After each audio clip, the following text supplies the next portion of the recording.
Si je cède la parole à Philippe Nogues. Merci. Monsieur le Président, cher Jean-Paul, je sais que la réforme du Code minier est un sujet qui te tient à cœur, mais malgré ta ténacité, je suis obligé de regretter à mon tour que l'examen de cette proposition de loi arrive si tard.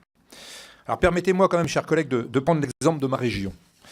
La Bretagne a un lourd passé minier. J'allais dire, elle a pratiquement été un champ de mines, et notamment de mines d'uranium. Et les conséquences sanitaires et environnementales sont encore aujourd'hui évidentes.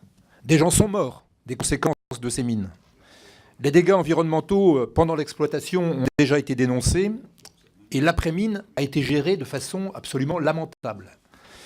Areva ramasse ainsi aujourd'hui, j'allais dire récolte ainsi aujourd'hui, un peu partout en Bretagne des terres polluées.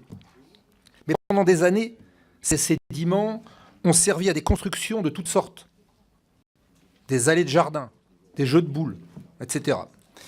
Et aujourd'hui, nous constatons donc de nouveaux permis d'exploration sur ce qu'on appelle des terres rares, qui ne manquent pas de poser de graves problèmes, encore une fois, environnementaux et sanitaires. Environnementaux notamment parce que la Bretagne a un réseau hydrographique fermé, et le centre Bretagne, là où sont délivrés les permis miniers, est un peu le château d'eau de la Bretagne. Et puis sanitaire parce que, malgré ce qu'affirme M. Macron, il n'y a pas de mine propre. J'ai été amené ainsi à conduire en fin 2015 au cabinet de M. Macron une délégation d'élus. On y niait le droit de suite.